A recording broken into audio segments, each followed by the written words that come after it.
지난 한 주일 동안 더 잘 지내셨습니까? 자, 이번 시간에는 그 3장의 마지막 부분은 이제 단백질까지 다 마쳤으니 이제 효소에 대해서 다시 한번 이론적으로 단백질이 주로 담당하고 있는 익히는 효소에 대해서 살펴보면서 마무리를 하겠다라고 하는 것이 이 교과서의 어떤 방침인 것 같습니다만, 그래서 이 효소에 의한 대사 촉진을 살펴볼 때 일단 이 그림을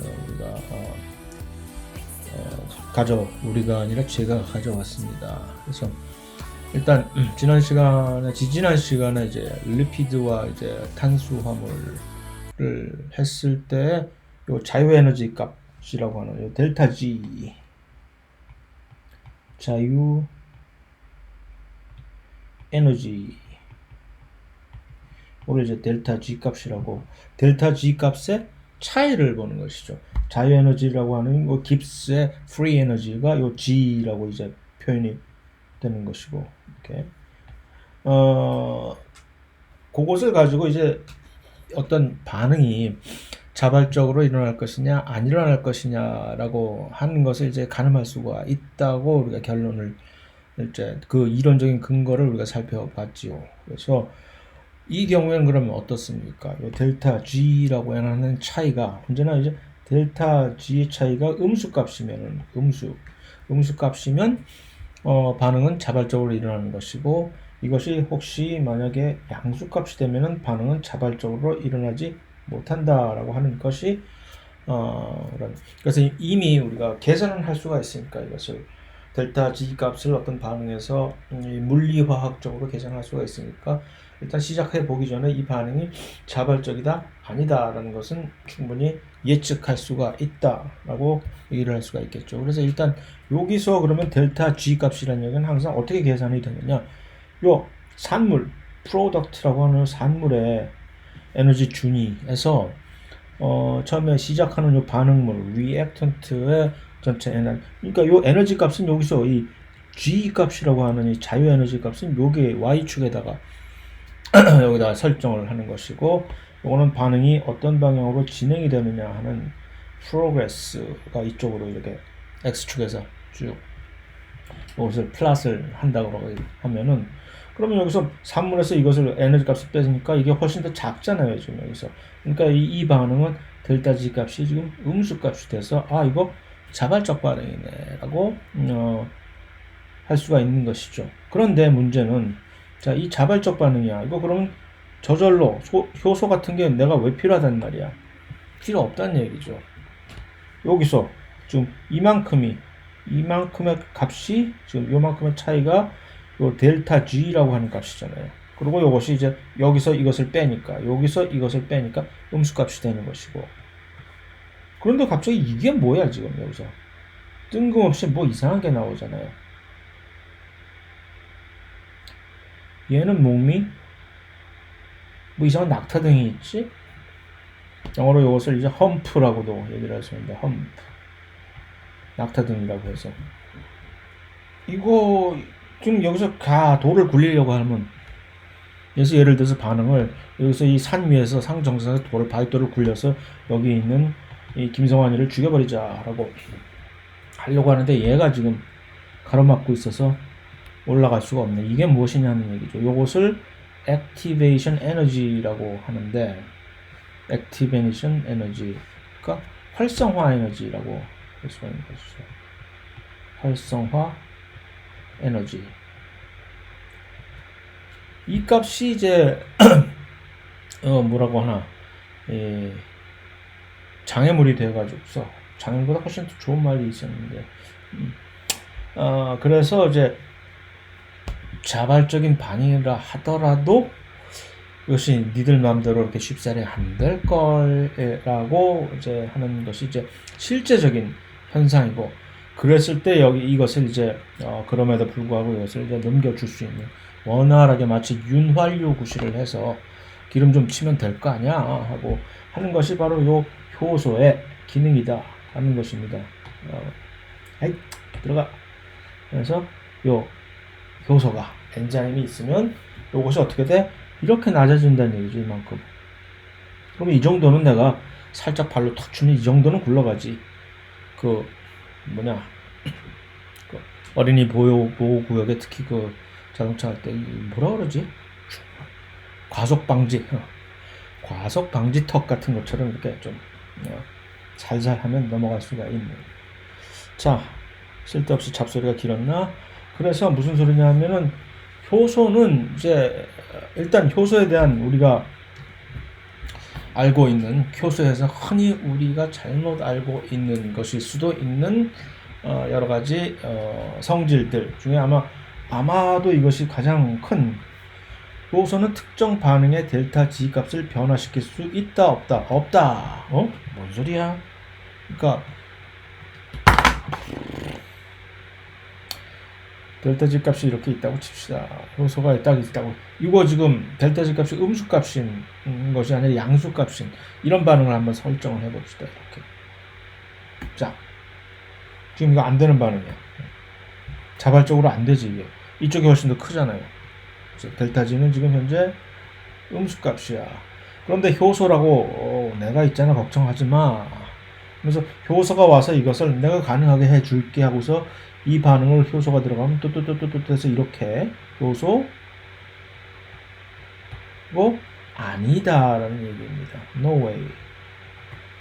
이것이 바로 그러니까 효소는 이것이 이제 비자발적인 반응인 경우도 마찬가지이지만 자발적인 반응의 경우라도 효소라고 해서 효소가 있다고 해서 여기 있어. 내가 이렇게 반응이 있는데 이런 반응, 자발적인 반응이라고 합시다. 이거라도 효소가 뭐 어떤 식으로 내가 있으니까 이제 내가 이것을 이렇게 해줄게. 이것도 안 된다는 얘기입니다. 그럼 효소는 뭘 할 수 있다는 얘기야? 아무짝에도 쓸모없는 친구 아닌가? 하지만 매우 묘상하게도 효소 없이는 어떤 화학 반응도 생명체 내에서 절대 일어날 수가 없을 정도로 효소의 이 중요성은 확연한 사실인데 그럼 어떻게 해? 효소가 도대체 네가 하는 일이 뭔데? 밥 먹고 네가 하는 일이 뭐냐?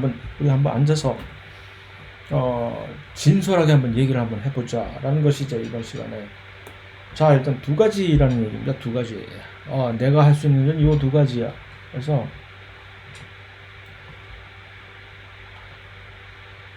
두 가지 다른 방식으로 어떤 화학 반응을 가능하게 한다라는데 이 첫 번째 방식이 바로 이 반응 연계라고 하는 이것이 무엇인고? 리액션 카플링이라고 영어로 얘기를 하는데 그래서 일단 비자발적인 반응의 경우에 효소는 이 반응 연계라는 것을 통해 가지고서 화학 반응을 가능하게 한다는 얘기입니다. 이게 무슨 소리일까?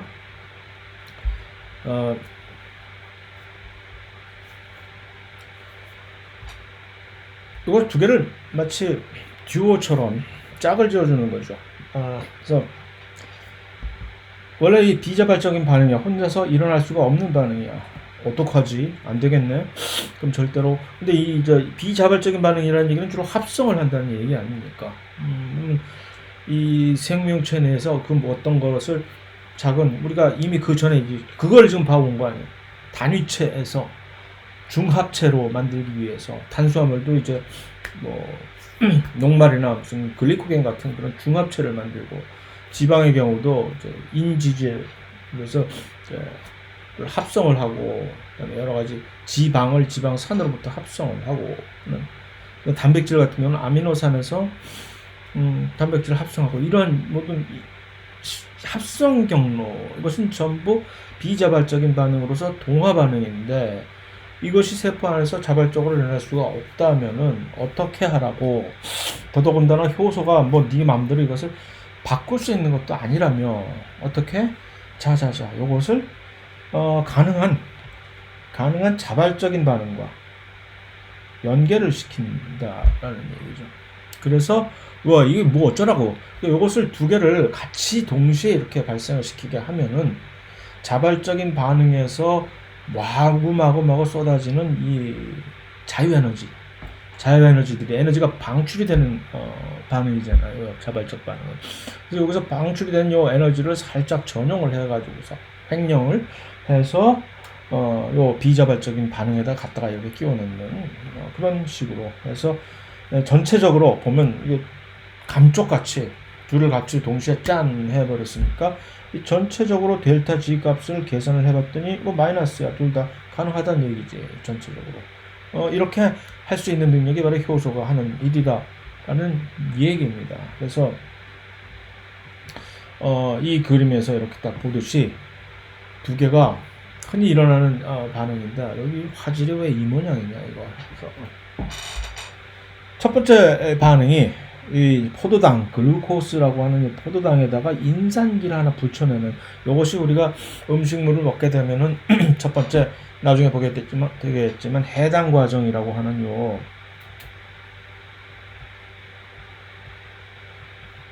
포도당 같은 영양소를 우리가 분해를 해서 에너지 ATP를 합성을 하게 되는 그 유기호흡 과정에서 첫 번째 단계인 해당 과정에서 이것이 이렇게 발생하는 제일 처음 이 반응이 이것입니다. 포도당에다가 일단은 뭘 붙여버립니다. 이렇게 나중에 가면 우리가 그 이유를 알게 되겠지. 포도당에다 인산기를 붙인다는 얘기는 뭔가 뭐 하나를 더 갖다 붙인다는 얘기니까 이거 비자발적인 반응이라는 얘기입니다. 여기서 보듯이 델타 G 값이 지금 여기서 첫 번째 출발할 때보다 나중에 산물이 훨씬 큰 비자발적인 반응이에요. 마이너스 값이 아니라 플러스 값이지. 델타 G 값이. 이거 혼자서 스스로 안 되지. 그럼 효소 불러와. 효소가 와서 이거 자식들 좀 이거 어쩌려고 이렇게 하노. 그래서 얘를 쑥 내려줄 수 있다? 없다. 근데 효소는 이것을 어떻게 해주냐? 에너지를 끌고 와가지고서 ATP 너 좀 잠깐 와볼래? 그래서 ATP를 가져와서 이거를 잠시만 하고 다리를 뚝 분질러 가지고서 나중에 어쩌려고 이거 가을에 ADP와 인산기로 이렇게 하는 가수 분해를 이렇게 이룬다. 이 반응은 당연히 이것은 자발적인 반응으로서 가수 분해에서 엄청나게 낭떠러지의 절벽의 델타 G 값을 엄청나게 높은 값의 음수의 델타 G 값이 나오니까 요거 두 개를 같이 이렇게 합산을 해보면 전체적으로 플러스 마이너스에서 이것이 전체적으로 음수 값의 델타 G 자유에너지가 나오는 겁니다. 그래서 이 두 반응을 효소가 이것을 처음에 수행하는 효소가 ATP를 가져오고 인산기를 포도당을 가져오고 하는 식으로 해서 두 개를 뚝 이렇게 하는 것입니다. 그래서 이 비자발적인 반응을 가능하게 하려면 에너지를 사용을 해야 된다 하는 이 에너지가 여기서도 그러한 측면에서 이렇게 충족이 된 것이고 효소가 그 에너지를 제대로 정확하게 주입을 시켜준다는 얘기죠. 그래서 그렇다는 얘기입니다. 이것을 다시 한번 요거는 또 다른 이제 하나의 합성 반응으로서 글루타믹 애시드라고 하는 요 아미노산을 또 다른 아미노산인 글루타민이라고 하는 요것으로 우리가 한번 바꿔보려고 할 때 이것 역시 요게 암모니아가 이렇게 들어가야 되는 델타 G 값이 3.4 킬로달톤이라고 하는 정도의 이런 이제 양수값의 델타 G가 나오는 반응입니다. 근데 이것을 또 ATP를 가져와서 이 효소가 ATP 가수 분해를 해가지고 여기다 인산기를 딱 붙여보는 그 인산기 나오는 것으로. 그러면 이 반응 자체가 ATP 가수 분해를 하는 이 반응 자체는 전체적으로 ATP 가수 분해는 마이너스 7.3. 처음에 요 글루타믹 애시드에 암모니아를 붙이는 그 반응은 플러스 3.4. 두 개를 이렇게 계산하니 전체적으로 마이너스 3.9가 돼서 이것이 가능하게 만들어진 이것이 바로 효소의 기능이다 라고 얘기를 할 수 있죠. 그런데 이렇게 이론적으로 뜬구름 잡는 얘기를 해서 이게 숫자적으로 이렇게 하는 것은 이해가 될 것 같지만 실제적으로 효소가 이거 모든 이 3차원 세계에서 지금 현재 실제로 발생하고 있는 일인데 계산은 그렇게 나오지. 아니 도대체 어떻게 해서 이게 된다는 얘기야? 효소가 무슨 요소를 부리길래 효소가 갑자기 에너지를 ATP를 가져와 가지고서 이거를 뭐 어떻게 하면은 갑자기 이거 설명할 수 있겠어요? 이거? 그것을 설명할 수 있는 하나의 방법은 뭐라고 얘기를 할 수가 있을까? 아마도 어떻게 얘기를 해야 될까? 이걸 아마 이렇게 하면 될 거예요. 인산기를 붙이는 거예요. 여기다. 이것을 한번 봅시다. 여기다가 인산기를 붙인다라고 하는 글루타믹 애시드에다가 인산기를 왜 갖다 붙일까? 일단 ATP를 가수분해 시킨 건 쉬우니까. 글루타믹 애시드에다 인산기를 갖다 붙이게 되면 마치 이런 식으로 한번 연상을 해봅시다. 등 뒤에다가 긴 창이나 칼을 꽂아버렸다고 칩시다. 너무 얘가 너무 살벌한가? 여러분들은 집에서 따라하시면 안 됩니다. 그래서 창을 팍 꽂아버렸다. 아파서 할 거 아닙니까? 이 인산기라고 하는 것은 엄청나게 이 음이온화되어 있는 극성이 높은 하나의 작용기잖아요. 그걸 여기다 갖다 부착을 시킨다면 글루타믹 애시드라고 하는 이 아미노산의 구조가 전체적으로 바뀌어버리게 되는 거죠. 이 구조가 얼마나 민감한지 아시잖아요. 그래서 여기 엄청난 음수값을 가진 인산기를 여기다 붙여버리면 전체적인 글루타믹 애시드의 원래 구조가 이렇게 뒤틀려져 버리는 거예요. 이렇게. 그러면 이 뒤틀려져 버리는 그때는 이제 여기다가 암모니아를 갖다가 탁 붙이기에 훨씬 더 좋은 구조로 바뀌어버린다는 얘기죠. 요것을 효소가 실제적으로 자기의 그 반응이 일어나는 그 부위를 뭐라고 합니까? 영어로 액티브 사이트라고 하는, 한국말로 활성 부위라고 하는, 거기다가 전부 둘 다 집어넣고 들어와 그래서 해가지고서 글루타믹 애시드를 여기다 인산기를 팍 뿌려버리고 하는 사이에 암모니아를 찰싹 하고서, 그러면 이제 또 구조가 싹 바뀌겠죠. 그러면서 자 됐습니다. 마치 탁 때리고 엉덩이 탁 때리고 주사 팍 꽂는 것처럼 그렇게 하고서 자 하고 내보내는 방식이 효소가 일을 그렇게 하는 방식이라고 이렇게 생각을 하면 될 것 같습니다. 그래서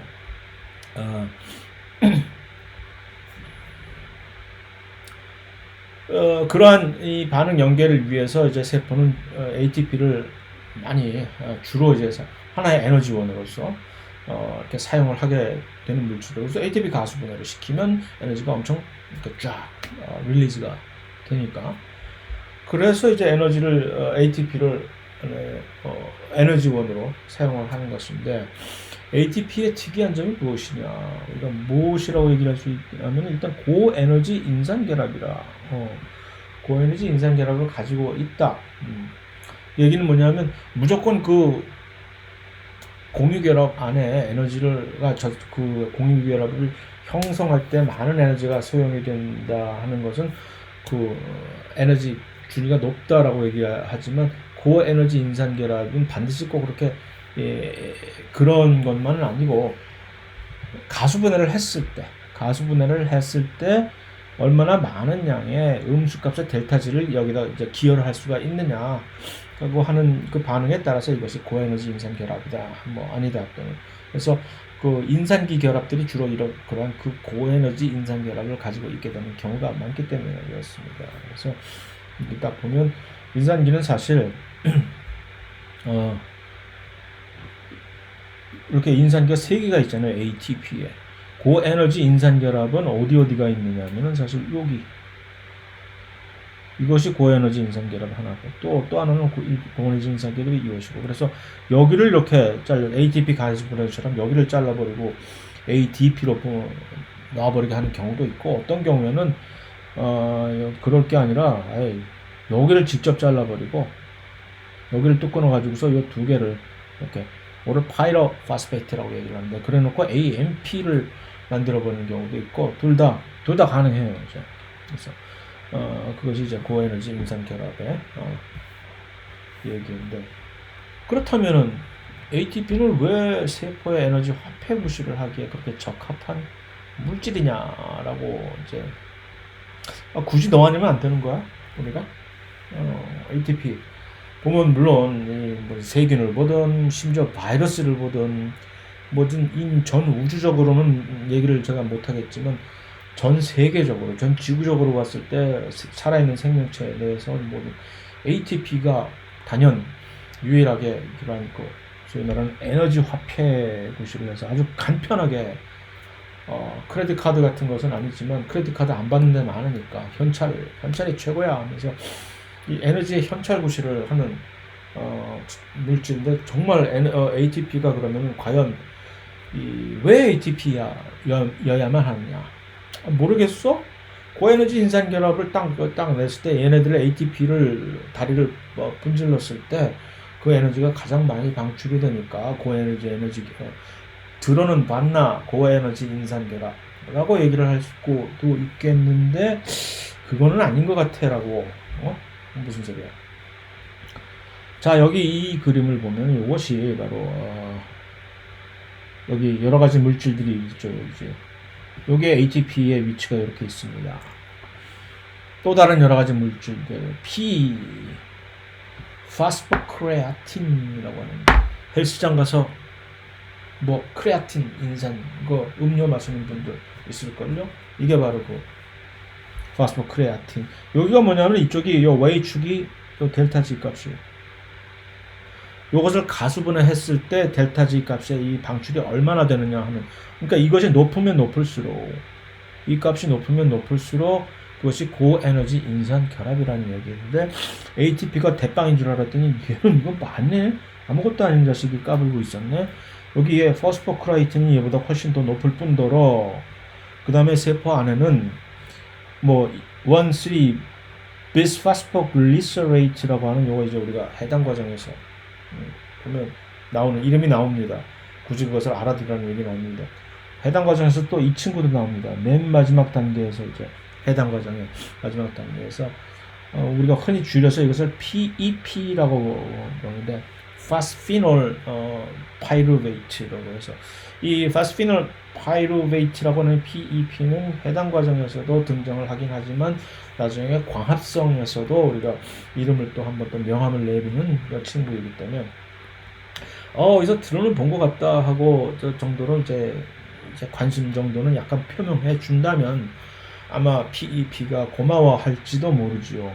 물론 ATP보다 못한 친구들도 많아서 글루코스 6파스페이트 인산기를 가지고 있긴 하나, 방금 전에 얘기한 그 포도당에다 인산기를 하나 붙여가지고서 글루코스 인산을 만들어내게 되면 이 친구도 결국 인산기를 가지고 있으니까 이제 이 고에너지, 혹시 너도 고에너지 인산결합? 하고 물으면 카인다.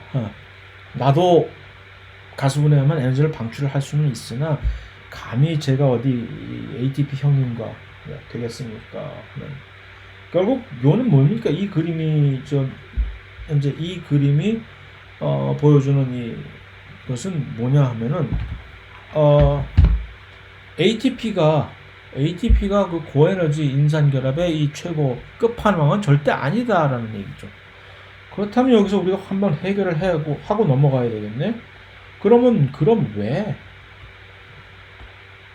도대체 왜 ATP 에너지를 가장 최고로 세고 셌잖아. 세포 안에도 그런 거 할 줄 아는 친구들 세고 셌는데 왜 하필이면 ATP라는 얘기죠. 왜냐하면 예를 들어서 우리가 다 지우고 한번 봅시다. 깔끔하게. 이런 친구들을 우리가 이제 배신 때리고, 자 이제부터 나의 세포 화폐는 PEP입니다 라고 가정을 합시다. PEP를 사용하기로 했습니다. 그러면 이제 에너지가 필요할 때마다 여기서는 PEP를 불러가지고 ATP는 저기 토사구팽시키고 PEP를 가수분해 시켰을 때 에너지가 엄청 나오니까 좋다. 그럼 PEP를 썼지. 세포의 화폐 구실을. 자, ATP를 우리가 얘를 첫 강의 시간에 ATP를 무엇에 제가 비유를 했을까요? Rechargeable Battery라고 해서 충전이 가능한 배터리라고 이제 일단 표현을 했잖아요. 그러니까 ATP가 가수분해돼서 ADP가 됐어. 그럼 다시 그거를 재생을 해야지. 재충전. 전기차 타고 가다가 충전시키듯이. 방전됐네? 그럼 충전해야지. 충전하려고 했을 때 ATP는 다시 그 누군가로 이 모든 만물은 우주에서 모든 만물은 에너지 보존의 법칙의 제1법칙, 연력학 제1법칙에서 절대로 자유로울 수가 없는데, 그러니까 그 어떤 에너지를 여기다 주입하기 위해서는 그 외부에서 또 다른 어떤, 여기서 나 혼자 자가 발전이 안 되는 거 아니에요. 그 누군가로부터 이것에 주입을 시킬 수 있는 더 많은 양의 최소한 같거나, 하지만 중간에 막 찔찔 흘리고 하는 것들이 있으니까 옛날에 그 누구처럼 떡을 만지는데 떡고물이 안 묻을 수가 있겠습니까? 라고 하는 것처럼 중간에 이제 배달 사고가 나는 경우가 있기 때문에 최소한 이 에너지, 여기에 들어가야 될 에너지보다 좀 높은 양의 에너지를 주입을 시켜야 된다는 얘기죠. 얘를 처음에 못 모르고 좋다고 일단 사용했다가 얘 어떻게 다시 충전시키려고 감당이 안 되잖아. 얘보다 더 높은 에너지를 가져다 줄 수 있는 뭔가 훨씬 더 큰 형님이 있어야 될 거 아니에요. 그래서 세포가 살아있는 생명체가 그렇게 바보가 아닌 것이죠. 그래서 요 ATP가 가장 적당하니까 언제나 모든 것은 적당한 것이 좋은 것이니라 라고 하는 그런 점을 우리가 여기서 또 확인할 수가 있겠다라는 얘기입니다.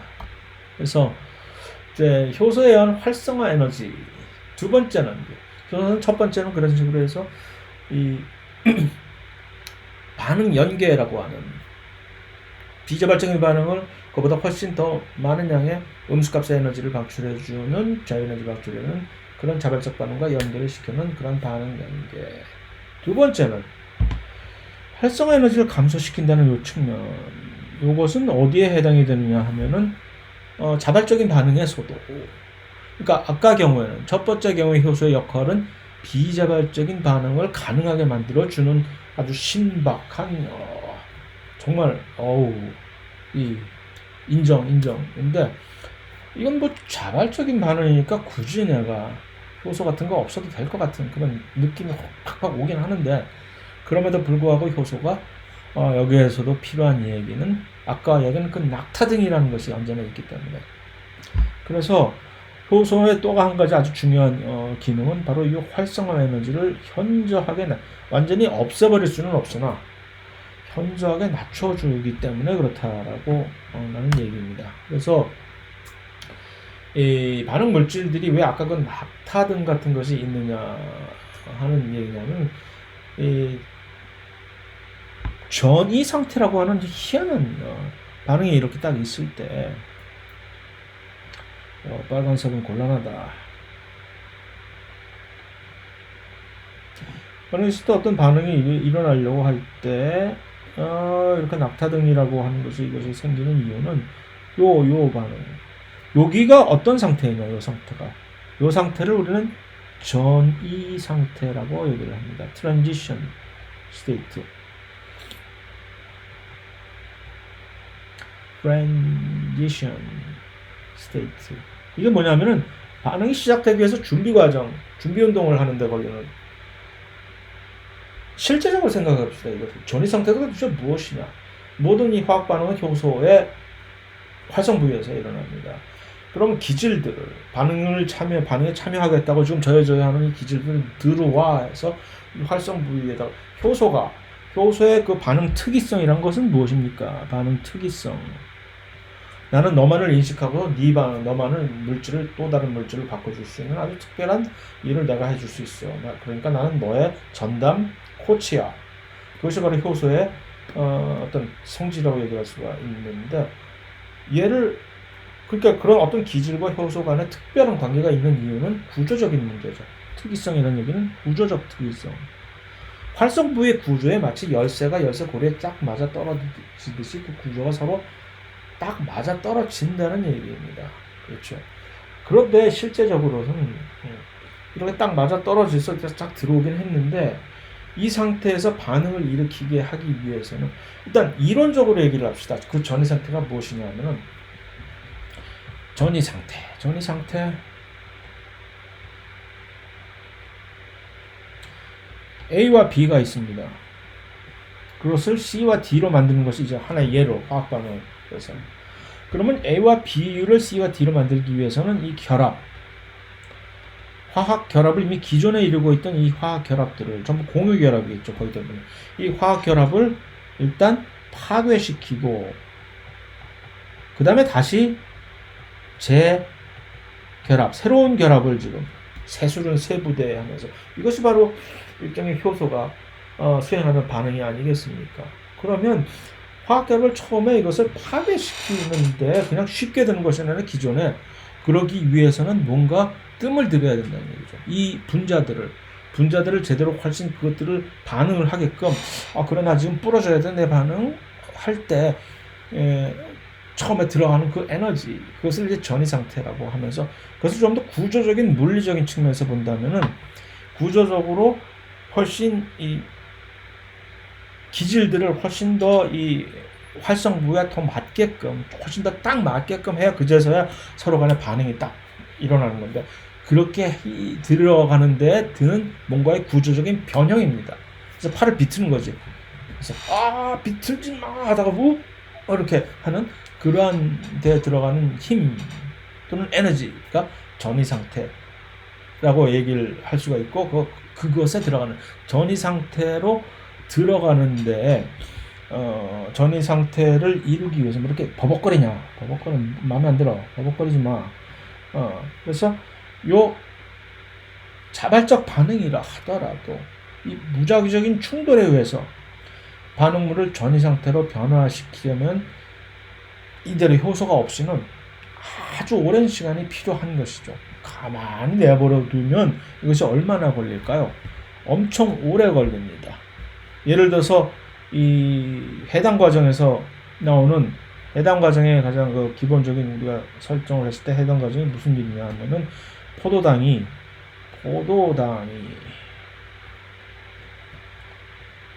피루브산이라고 하는 이 포도당은 6탄당인데 3탄당으로 변하게 되는 것을 그냥 다리 한번 또 부러뜨리는 거예요. 하나 또 긴 막대를 바게트라고 하십니다. 긴 바게트를 반으로 뚝 자르는 과정이 바로 해당 과정인데, 이거 하나 하는데 효소 없이 이거 자발적인 반응이거든요. 양이 6탄당에서 3탄당으로 바뀌니까 얼마나 걸릴 것 같아요? 대략 한 5천년, 약 5천년의 시간이 지나면 아마 이것이 이렇게 변할 수 있습니다. 5천년 동안 뭐 어쩌라고 굶어 죽겠지. 우리가 뭐 수명이 뭐 200~300년도 아니고 말이야. 5천년씩이나 어떻게 200~300년이나 하더라도 이거 어떻게 기다려. 그래서 그것이 바로 그런데 효소가 개입을 하게 되면, 효소 나을이 납시오해서 개입을 하게 되면 이것을 마치 얼마나 1초는 뭐 1000분의 1초 엄청나게 빠른 시간에 그냥 이것을 가능하게 해 줘 버리는 것이죠. 이것이 바로, 그래서 효소는 왜 그걸 그렇게 빨리 시켜줄 수가 있느냐, 이 화학 반응을 전이 상태로 훨씬 빨리 변화를 시켜주기 때문에 그렇습니다. 그래서 이러한 전이 상태로 있을 때 이 그림에서 바로 이것을 표현하기 위해서 흐물흐물해지는, 원래 A와 B, C와 D가 서로 이런 식의 기존의 화학 결합을 가지고 있었을 때 이들을 자기의 활성 부위에 집어넣어 가지고서 너덜너덜하게 해주는, 그래서 얘네들을 이렇게 만들어주는 것이죠. 원래 있던 것을 이만큼의 훨씬 더 낮은 상태의 요 활성화 에너지, 그것에 들어가는 에너지, 요 전이 상태로 바꿔주는 데 필요한 에너지가 활성화 에너지라는 것이죠. 에너지 오브 액티베이션. 그래서 그 두 가지가 서로 다른 경우에 효소가 절대로 이제 우리 몸 안에서 대사 작용을 하는데 효소가 필수적인 이유라고 이제 정리가 될 수가 있겠죠. 그래서 이제 활성 부위가 이제 말이 나온 김에 활성 부위에 대해서 살펴보면, 활성 부위는 엄청나게 그런 특이적인 구조적으로 기질 특이성을 가지고 있다는 얘기죠. 그래서 효소 활성 부위 기질의 구조적인 서로 딱딱 맞아 떨어지는 데서 이것 역시 하나의 상도적인 그런 관계라고 얘기할 수가 있는 것이죠. 여기 이런 구조에 내가 여기 아주 딱 맞아 떨어지게끔 이렇게 들어갈 수가 있는 그런 얘기죠. 그래서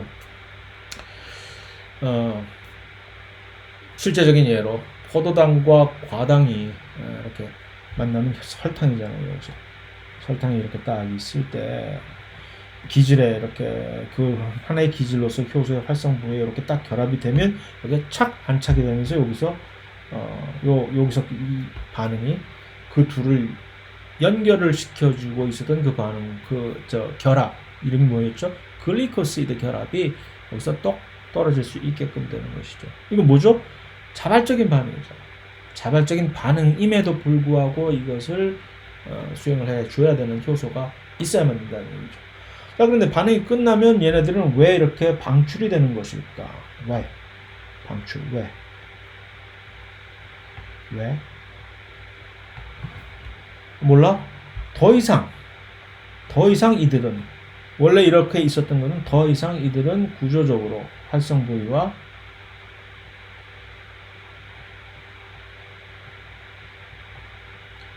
안 맞아. 이제 조금 어색해. 너 이제 낯설다. 이제 우리 서로 잠시 거리를 두고 잠시 좀 생각하는 기간을 갖기로 해 하고 잠시만 이별할 것처럼 해놓고 이제 생까는 거죠. 그래서 그런 식으로 해서 이것이 엄청나게 빨리 회전이 돌아가야 된다는 얘기죠. 그래서 그런데 여기서 한 가지, 자 이렇게 되는데 만약에 효소와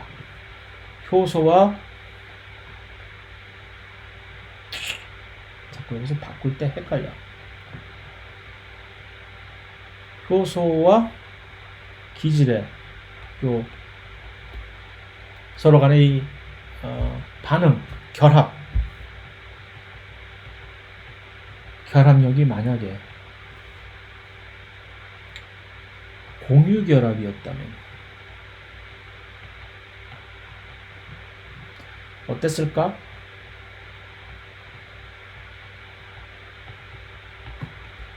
공유결합 훨씬 튼실하잖아요. 안정적이잖아요. 강력한 결합, 안정적인 결합. 그러니까 효소와 기질이 지금 현재 효소와 기질의 이 결합은 무엇으로 되어 있느냐? 여러 가지 작은 비공유 결합입니다. 비공유.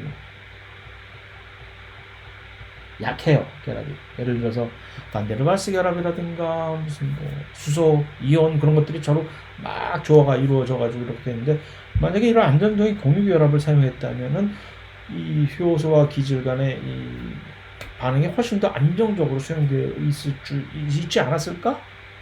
답은 nope. 안정은 무슨 안정? 일단 속도가, 그러면 반응 속도가 엄청 느리겠지. 한번 붙였다가 이것을 띄어내고 서로 딱 붙었어. 근데 이제 서로 안 맞아. 산물로 변화한다면, 그러니까 서로 낯설다. 우리 서로 거리 두면서 한번 생각할 시간을 갖자. 여유를, 냉각기를 가져보자. 라고 하는 이 회전이 엄청나게 느리게 된다는 거예요. 이 결합이 워낙 안정적으로 되어 있기 때문에. 안정적인 결합, 강력한 결합, 떼기가 훨씬 더 쉽지 않다는 얘기죠. 그래서 이 생물학에서 아주 중요하게 사용되는 여러 가지 그 상호작용 결합들이 공유 결합이 아닌 비공유 결합들로 이렇게 주로 이루어져 있는 중요한 이유가 바로 그러한 것이죠. 플렉시빌리티와 이 속도는 이런 결합력 하나 자체는 약할지 모르나 여러 가지 그 비공유 결합들이 공유 결합에 비교해서 훨씬 월등한 것이기 때문에 그렇다는 얘기입니다. 자, 그럼 효소의 활성에 미치는 조건들이 무엇이 있을까? 일단 온도는 왜 효소의 활성에 영향을 어떤 식으로 줄까? 온도가 영향을 미치는 것은 왜? 온도가 높으면 높을수록 분자의 운동 속도가 빨라질 테니까, 아무래도 어느 정도까지는 온도가 높으면 높을수록. 근데 이것이 너무 높으면 안 되는 이유가 뭘까요? 온도는 분자 간의 운동 속도를 높이면서 이 전체적인 반응을 빨리 진행되게 할 수는 있으나, 너무 높였다가는 왜 글씨를 이 모양으로 쓰나? 찬찬히 당황하지 말고. 효소의 구조가 이제는 온도가 높으면은 망가져 버리는 거지. 그러니까 어느 정도까지는 그렇기 때문에 보통의 화학 반응이 일단 대략 한 37도 정도에, 그 정도에서만 이것이 진행이 되는, 그거보다 좀 더 높아서 예를 들어서 40도, 42도 그렇게 되면 단백질의 구조가 이제 불안불안 흐물흐물해서 효소들이 제대로 이거를 역할을 제대로 못하는 겁니다. 그런데 그렇다면 모든 효소들이 전부 이 한 37도에서 끼케야 한 40도 정도까지 거기 최대 견딜 수 있는 온도인가 하면 또 그렇지도 않은 것이, 어떤 효소들은 예를 들어서 섭씨 100도, 또 빨간색이야, 섭씨 100도 또는 뭐 95도 이런 것에서 최적 온도를 가지고 있는 그런 효소들도 있습니다. 어디서? 용암 근처에서 사는 핫 온천에서 살고 있는 그런 세균들, 그런 세균들에서 어떤 뭐 DNA 중합 효소라든가 그런 것들을 추출해 봤더니 이들의 최적 온도는 섭씨 95도 정도인 거죠. 깜짝 놀라는 거지. 그래서 이것을 이용을 해서 사실 PCR이라고 하는, 요즘 그렇게 없어서는 안 되는 여러 가지 방면에서 쓰는 PCR 반응의 필수적인 그 효소, DNA 중합 효소는 바로 그런 엄청난 높은 온도에서도 절대 이제 변성이 되지 않는 그런 효소를 이제 발견을 해서 추출해서 그것을 이용을 할 수 있기 때문에 그것이 가능해진 것입니다. 자꾸 이렇게 쓸데없는 소리 했다가 언제 이것을 다 끝내려고 하는지 나도 참 답답하긴 한다. pH 역시 무엇입니까? 효소의 활성에 영향을 미치는 조건들. 그러니까 온도는 너무 높으면 효소의 구조를 망가뜨리니까 그것이 안 되는 것이고, 온도. 그렇다면 이거는 뭐야? pH는 어째서? pH도 또 너무 높았다가는, 또는 너무 낮았다가는, 그래서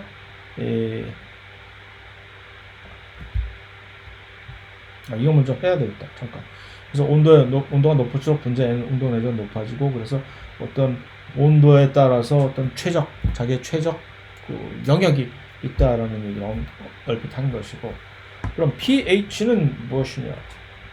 효소는 특정 pH 범위에서 최적의 활성을 나타낸다라고 하는 것은, 왜냐하면 너무 강산 경우에서 효소의 어떤 구조에 따라서 그 수소 결합들이 전부 파괴가 될 수도 있고, 또 너무 강한 알칼리에서도 또 똑같은 일이 발생할 수가 있기 때문에, 케바케라는 효소가 어떤 구조로 지금 이루어졌느냐에 따라서 자기가 선호하는 어떤 일정한 영역의 pH 범위가 있다라는 얘기입니다. 그래서 이거 역시 단백질 구조에 영향을 미치기 때문에 이렇게 그러한 것이고, 그래서 특정 범위 내에서 최적의 활성을 나타내게 되는 것입니다. 그래서 요 그래프에서 보듯이 똑같은 이제 단백질을 분해하는 효소인데, 우리 위에서 단백질을 분해하는 효소의 이름은 펩신이라고 하는 효소인데, 요 펩신의 효소의 최적 온도는 지금 pH가 좀 엄청난 그러니까 위 안에서 활동을 하는데 아무 문제가 없는 것이죠. 이렇게. 그런데 똑같이 단백질을 분해하는 효소인데 장에서, 지금 소장에서 그것을 단백질 분해하는 효소의 이름은 트립신이라고 하는 효소인데, 이 트립신은 거의 약 pH 8 정도, 약간 중성보다 살짝 높은, 여기가 최적의, 만약에 트립신이 위에 들어갔다가는 그 트립신은 전부 다 해벌레해서 구조가 전부 망가져서 변성되어 버리고 마는 것이죠. 그래서 그러한 것들이 환경 조건이 그렇게 따라가 준다는 얘기고, 기질의 농도에 대해서는 또 한 가지, 기질 자체가 얼마나 양이 많으냐, 농도를 표시했을 때에 따라서 또 효소가 얼마나 훨씬 원활하게 효율 높게 일할 수 있느냐 없느냐가 또 결정이 됩니다. 그래서 얼핏 봤을 때 효소가 이렇게 잡아야 될 효소가 있는데 여기 기질이 주변에 즐비하다, 그럼 아무래도 효소가 어느 정도까지는, 고마해라 많이 먹었다까지는 막 빨리빨리 일을 할 수가 있겠죠. 그러니까 어느 일정 기간까지는 기질의 농도가 높을수록 효소의 활성이 높아지겠죠. 이렇게. 그러면 그 기질 농도가 어떤 각 효소마다 내가 최적의 일을 할 수 있는 어떤 기질 농도가 있을 거 아닙니까? 이것을 이제 산술적으로 수치로 표시를 하게 되면은 그 값이 이제 생화학 시간에 여러분들이 보게 될, 생화학 안 들어도 된다고요? 그러면 잘 됐고, 생화학 시간에 여러분들이 보게 될 요 KM이라고 하는 요 값입니다. KM 값을 정의를 한다면은 이렇게 정의를 할 수가 있습니다. KM 값이 무엇인가 하면은 그러니까 KM 값이라고 하는 요 값은 각 효소마다 전부 다 다르다는 얘기죠. 똑같이 이제 단백질을 분해하는 효소를 할지라도 펩신과 트립신은 KM 값이 서로 다를 것이고, 그래서 그래서 특정 효소의 활성에 나의 최대치의 그 반값을 Km 값이라고 얘기합니다.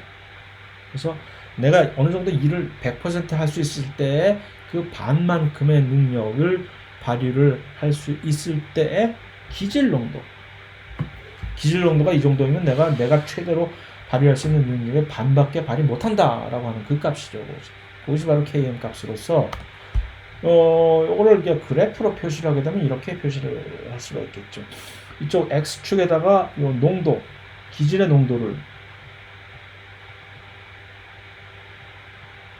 농도를 이렇게 플라팅을 하고, 보통 농도는 이제 이렇게 이 괄호를 써서 S는 이제 substrate라는 뜻에서 기질 농도가 이쪽으로, 그러니까 이쪽으로 가면 갈수록 기질의 농도가 높은 것이죠.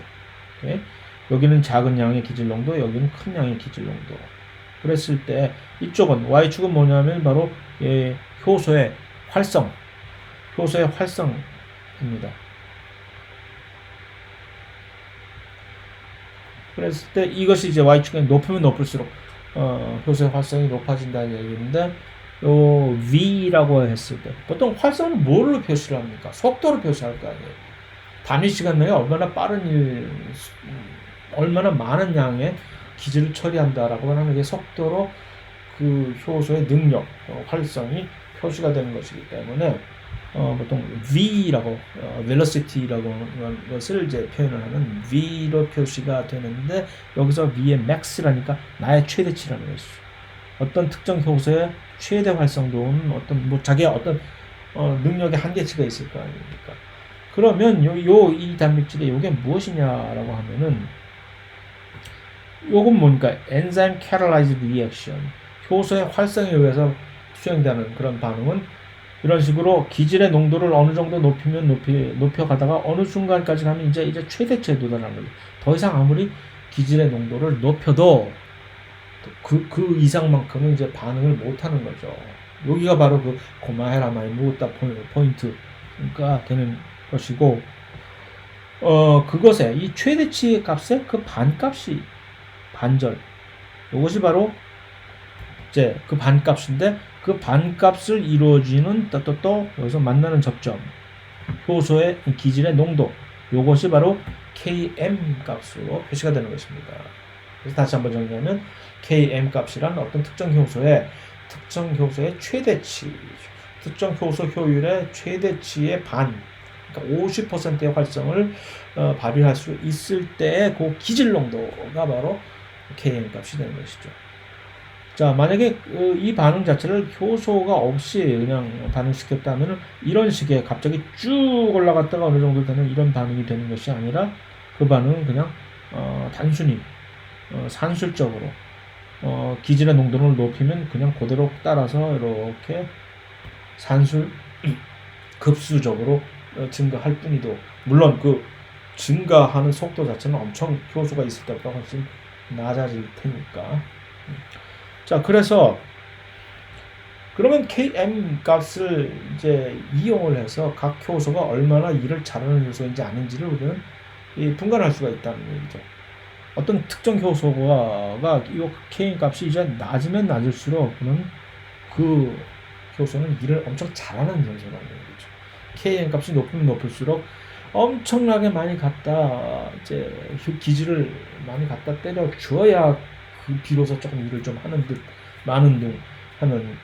그러니까 옛날에 그 미국 차들 기름만 엄청 먹고 이제 연비가 엄청 낮은 그런 것들이 이제 Km 값이 높은 효소라고 얘기를 할 수가 있고, 기름 냄새만 맡고도 샥 하는 그런 자동차들, 옛날에 80년대 일본 차들을 기름 냄새만 맡고 달린다는 식으로 미국 사람들이 찬사를 아끼지 않았던 그런 적이 있었죠. 요즘은 더 이상 그런 일이 아니에요. 우리나라 차도 요즘 얼마든지 일본 차에 필적하는 그런 좋은 차들이 많다고 생각이 되지만, 어쨌든 그런 것들이 바로 이제 이런 Km 값의 이해라고 할 수가 있겠습니다. 그런데 그것뿐만이 아니라 효소의 기질 농도뿐만 아니라 또 효소의 활성을 이제 좌지우지 시켜주는 또 다른 중요한 팩터는, 일단 퉁쳐서 코팩터라고 하나의 전체적으로 우리가 인지를 하는 한국말로 이것을 보조인자라고 얘기를 해주는데, 그러니까 효소와 이렇게 같이 일을 하면서 이것이 있으면 효소의 활성에 뭔가 왠지 모르게 힘이 나면서 이 효소를 도와주는 그런 물질들, 물질입니다, 물질.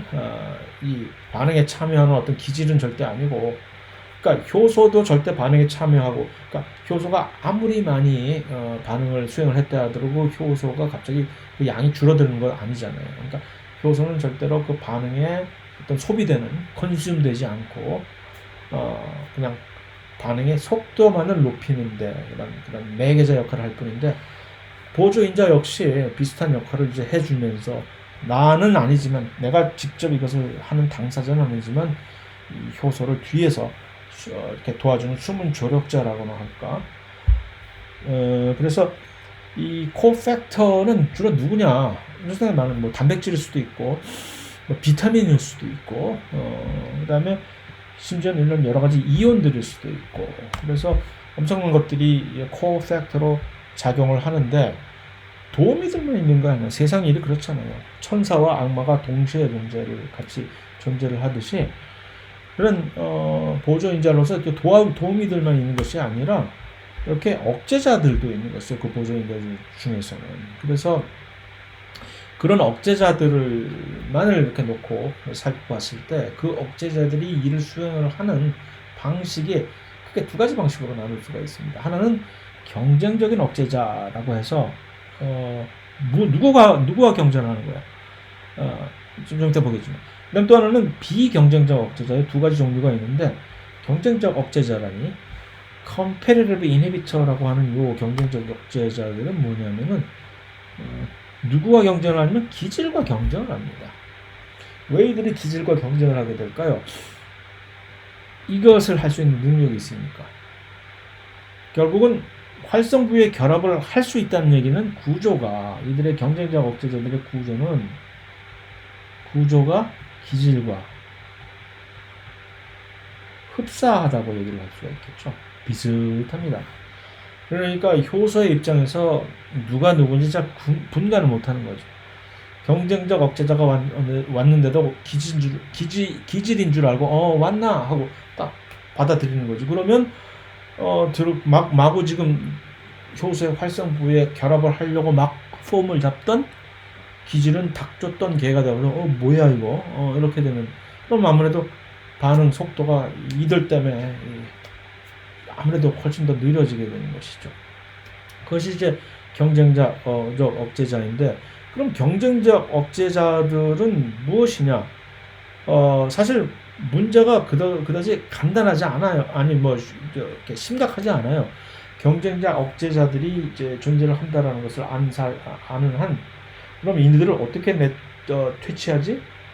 기질 농도가 훨씬 더 많으면 돼. 그러니까 경쟁적 억제자가 있다 걱정이 돼. 그러면 얘네들 또 이제 저속한 표현을 썼으면 얘네들 쪽수를 늘리는 거죠. 기질에.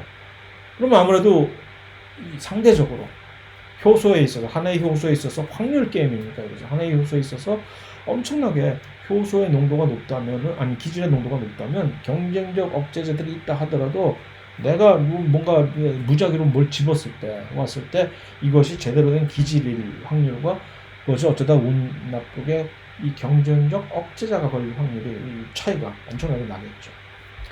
그런데 이 문제는 이제 비경쟁적 억제자의 경우가 이제 그것에 안목해 들어가는 것이죠. 활성 부위에 결합하는 거 아니거든요. 다른 위치에 결합해서 효소의 활성을 확장한다는 얘기죠. 이들은 그러니까 이 블락을 해서 자리를 차지하는 것이 아니라, 이들의 일을 하는 그 하나의 메커니즘은 구조를 변경시키는 것이죠. 마치 ATP 인산기 붙여갖고 막 하면서 찌르는 듯이, 여기에 뭔가 뒤통수를 탁 잡고서 이렇게 딱 붙었기 때문에 효소의 전체적인 구조가 변경이 돼가지고서 뭐냐, 이 활성 부위가 있었는데 더 이상 활성 부위 구조가 이것 때문에 뒤에서 충격을 받아서 뒤에 차의 본네트가 찌그러져 가지고서 앞에 운전대가 살짝 그렇게 된 경우 있을 수 있잖아요. 아니면 에어백이 튀어나와 버렸다든가 해서 그래가지고서 이게 기질이 더 이상 여기에 이 활성부에 들어갈 수가 없게 되는 거죠. 그럼 큰일이지. 뭐 아무리 기질의 농도를 높여봤자 아무 소용이 없지. 이런 비경쟁적 억제제일 경우에는 기질 농도를 높여도 소용이 없음이 되겠죠. 그래서 보통 이 비경쟁적 억제자들이 일을 하는 방식은 이렇게 표현을 합니다. 다른 자리 입체성이라고 해서 뭐야? 효소의 활성 부위가 아닌 다른 자리라는 얘기죠. 활성 부위가 아닌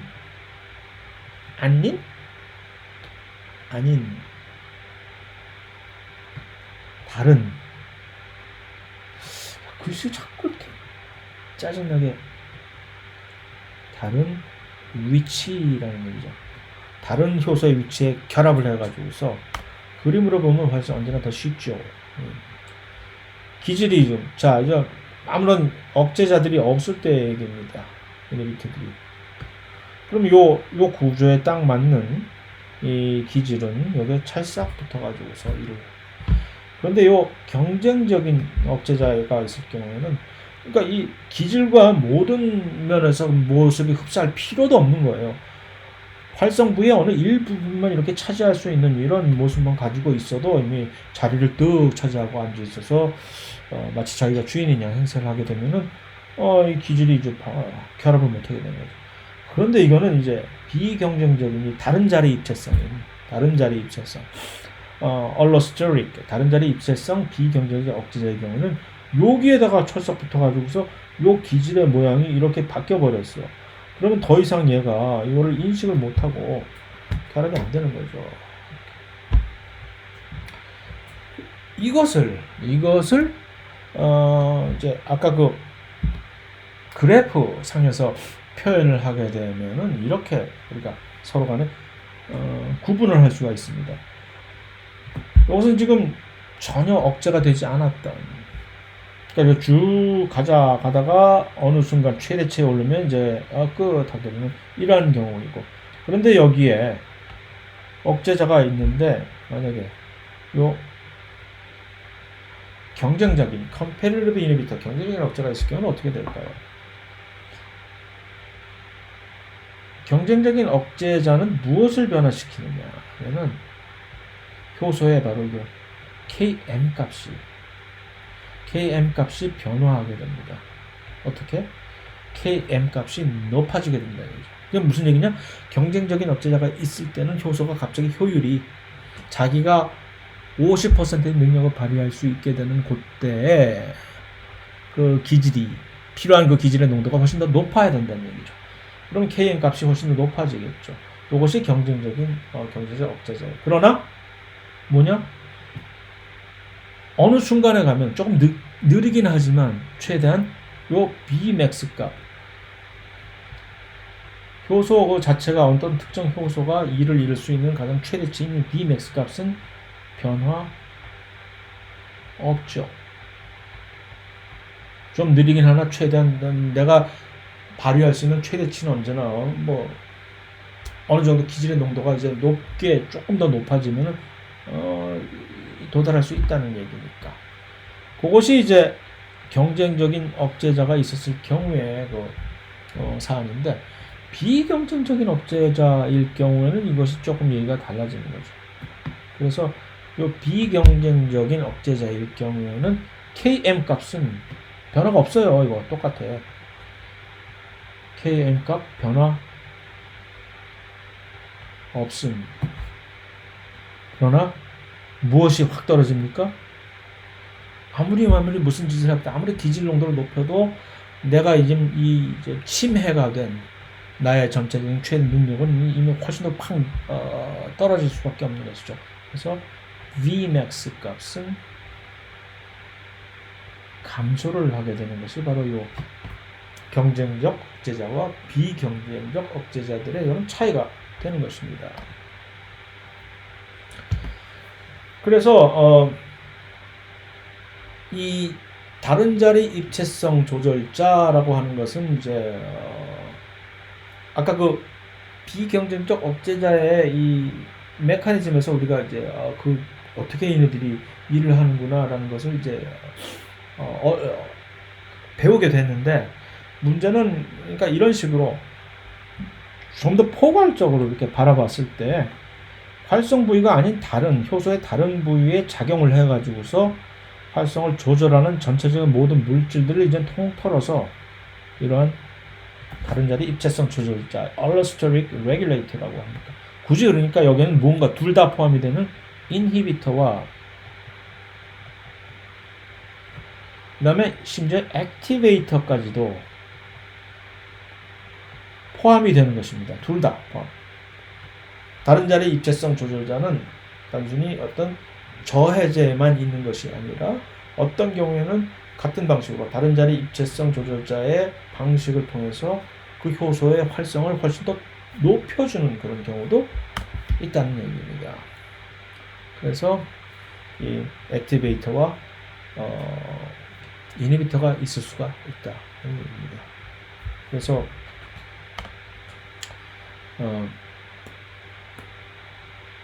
액티베이터의 경우를 한번 살펴볼까요?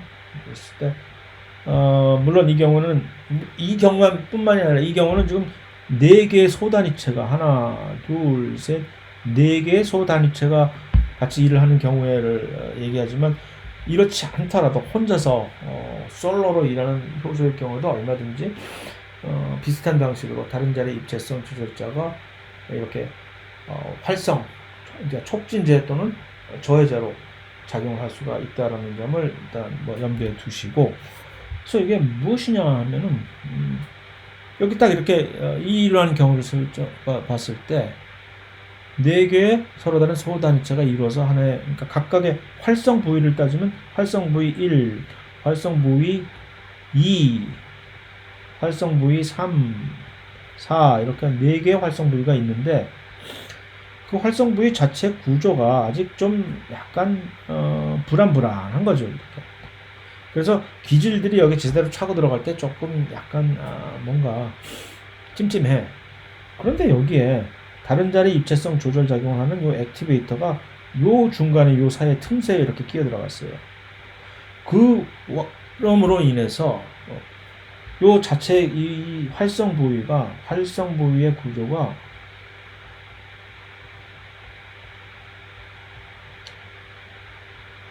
구조가 안정화가 되는 것이죠.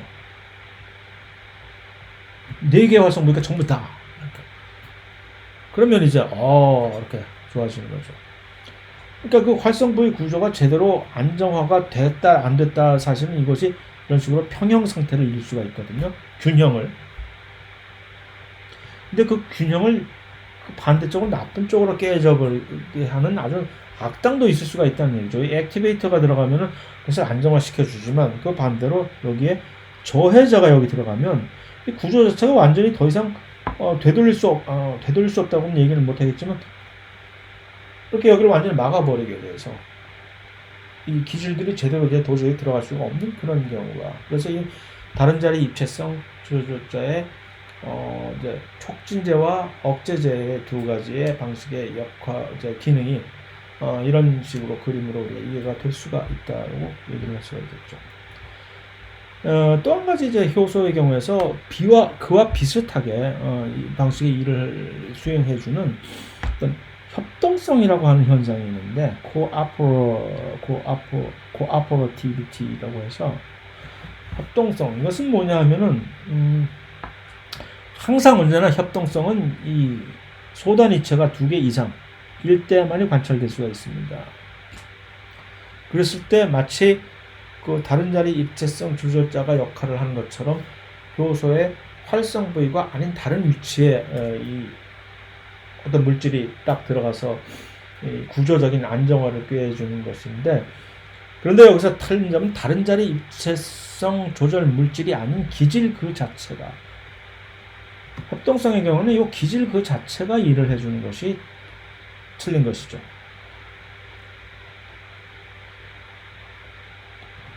그래서 요 기질 자체가 효소 복합체의 전체적인 4차 구조를 안정화를 시킴으로써 활성을 증대시킨 것이 바로 그 협동성의 다른 자리 입체성 조절에 의한 효소의 활성 조절과 다른 점이죠. 기질이 직접 여기서 활용이 되는. 요 기질이 그러니까 이곳에 들어가는 것이 아니라 이곳에 들어가는 것이 아니라 직접 내가 활성 부위에 들어가는 거예요. 이렇게. 그런데 이 활성 부위에 들어감으로써 모든 구조들이 이제 요 하나 때문에 이 모든 구조들이 안정화가 돼가지고서 나머지 자리에도 기질들이 들어가기에 이제 훨씬 더 원활하게 되는 거죠. 그럼 전체적으로 4개의 활성 부위를 가지고 있는 4개의 소단위체로 이어지는 이 효소는 일을 훨씬 더 잘하는 거죠. 실제적인 이 예가 있습니다. 이것은. 그래서 헤모글로빈이라든가 같은 것은 4개의 소단위체로 되어 있는 그런 효소들은 가장 대표적인 히모글로빈, 산소를 각 4개의 소단위체가 산소 하나씩을 전부 다 짓고서 운반을 하는데 소단위체 하나의 산소가 기질로서 결합이 되면 그 나머지 3개의 빈자리에도 훨씬 안정적으로 산소들이 들어갈 수가 있는 그런 협동성을 구현해 줄 수 있는 것이죠. 그런데 똑같이 산소를 운반을 하는